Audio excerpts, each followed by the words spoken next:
Here we go. Lake Fork Bassmaster Elite Series. They're finally back in action after a month-long break, and we're going to come back to a smash bash of an event for Bassmaster Elite Series and for your fantasy fishing picks. Let's break down the lake. The fish should be just about wrapping up the spawn. I'm sure there's going to be a few left. The bigger spawn you need to consider for your fantasy fishing picks is the shad spawn. Both the gizzard and threadfin shad spawns should be still going on. But at the same time, with this hot weather they're having in Texas, the water being 5 feet low, I think the fish are going to be quick to get offshore sooner than you expect. I think the guys that are going to find those fish, have them coming to them during the tournament offshore, are going to be the ones that really hit home runs in this event. No doubt we're going to see all types of things play. We're going to see some sight fishing. We're going to see shad spawn. We'll probably see top waters, like I would say. We're probably going to see big swim baits, glide baits, big deep diving crankbaits, big worms, Carolina rigs, and maybe even some wacky, crazy techniques from those Japanese anglers offshore that we aren't typically used to. And they're going to be really good at potentially catching some of those big, giant Lake Fork bass that are super highly pressured, because there is no lake that gets pressure like Lake Fork. This event will be unique that each elite angler will have a judge in their boat. They'll be weighing these fish and releasing them. So the bass track, the live leaderboard will be alive all event long. The only way they can bring in a fish to weigh in at the scale and show off is if it's over the slot and over 24 inches. No matter what, it's definitely going to be a slugfest, and I expect to see multiple 100-pound belts handed out this week at Lake Fork. Before we get into the picks, let's check out the standings. For the regular fantasy fishing game, T. Adams won the regular event for Lake Chickamauga. Congrats to him. You should have gotten a message about getting your digital gift card from Omnia Fishing. If you haven't, make sure you reach out to me on the DMs. Also, for Drain the Lake, JD Basson, nice job. You got yourself a digital gift card from Omnia as well. Make sure you reach out to me because I haven't heard back from you either. And if you don't want to miss out, make sure you join the group, Beat HellaBass. Get into the group. You can still play for some of these gift cards in the final 5 events of the season, including Lake Fork. I'll have a link down in the description below on how to join the group, and the password is Visor. If you don't feel confident you can take down the rest of this group or beat HellaBass, then you can just use the link and the code in the description to save yourself 15% off at all kinds of great fishing tackle at Omnia Fishing, and thanks to them for supporting this contest and this group and fantasy fishing. Overall, fantasy fishing, I'm hanging around just below 93%, having a pretty good season, but it'd be nice to make a charge and push up the leaderboard with the final 5 events. So we're going to be mixing some things up with a little bit of chalk, a little bit of risk, and we're going to see if we can make some good picks and make a move. As I like to do, I like to stick a Bucket D. Now, Bucket D has got a very, very pronounced favorite with Keith Combs not having the year that he wanted to have, and he is the overwhelming favorite at over 43% to pick. Now, with it being later in the year than in the past, now Keith has had some really good events, and he's had some events that have been just okay, but I think this is the kind of year that Keith could definitely win at Lake Fork. The fish are going to be coming to him. This should be right in his wheelhouse. So if for some reason they're lingering on too much spawn, too much shad spawn, then it's probably not perfect for Keith. But if they start getting out in those offshore pumps points and he can crank them up with a big straight king crankbait, then watch out for Keith Combs. If you for certain don't want to pick the favorite and absolutely don't want to take Keith Combs and you want something sneaky, I think look at Kennedy, Dice K. Skylar Hampton has a really good track records out here. He actually has a very consistent, like top 15 to 30 finish, which is really good for Bucket E.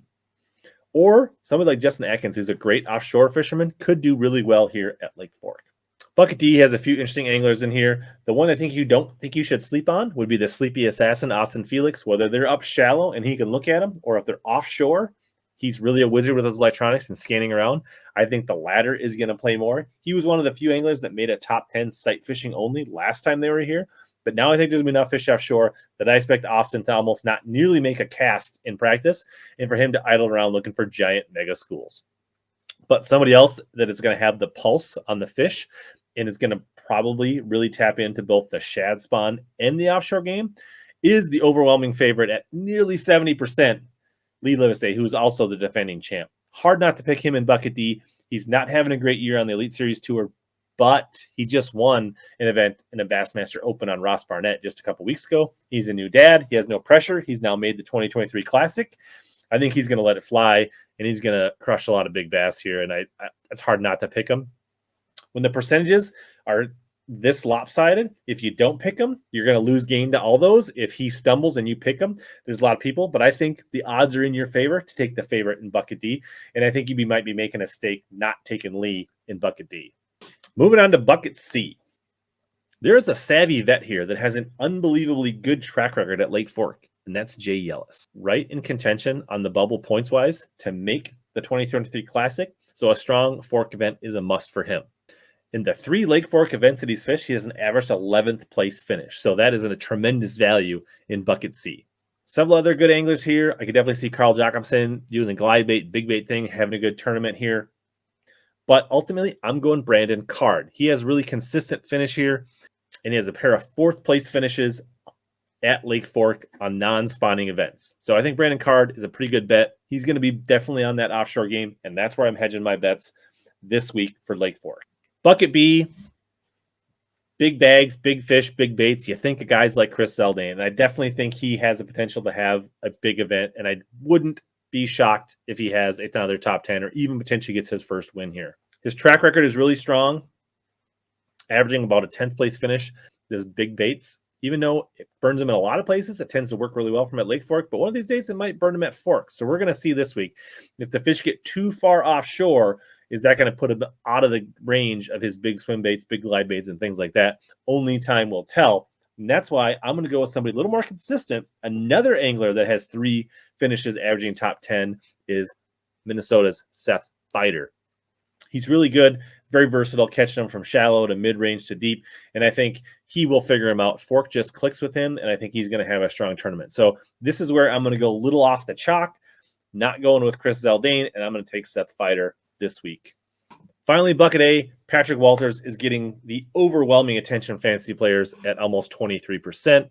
He's a really good pick here. I think another guy that really should be strongly considered is Brandon Palaniuk.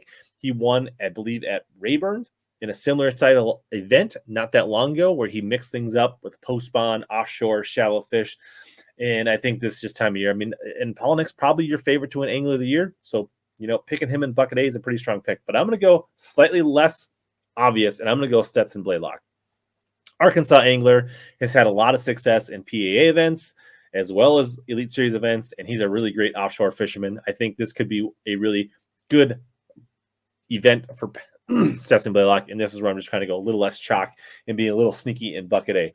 So overall, a mix of chalk and slightly less chalk for my picks this week. Love to hear in the comments who your picks are. Before we hop over to Drain the Lake, I think they're going to smash them. I'm going 122 pounds, 11 ounces. I heard with confidence at a Bassmaster podcast with Lee Livesey that he thinks they might catch over 130 pounds. So I'm going to go a little aggressive on my weight tiebreaker, but I think for sure it's going to be well over 100 pounds, and there's going to be a lot of guys that break 100 pounds. Now let's get over to Drain the Lake. For Drain the Lake, we're going to go ahead and grab a couple favorites right away to start out our team. We're going to put Keith Combs, Lee Livesey. We got to have Patrick Walters, Zaldain, Pipkins, who I would have really liked to maybe possibly pick in the regular buckets, but he was buried behind Lee Livesey in Bucket D.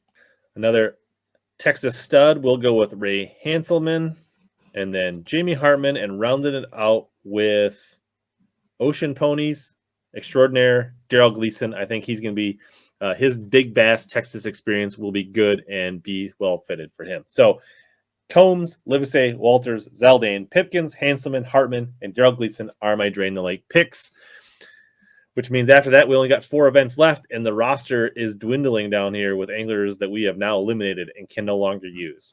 If you appreciate the support that Omni is showing for this video series, make sure you support them down the link and the discount code down in the description. Lake Fork is absolutely infested with stumps, trees, and things like that are notorious for eating a chatterbait. If you'd like to see some tips on a video on how to stop wasting money and losing jackhammers and chatterbaits, make sure you check out the video on the screen right here.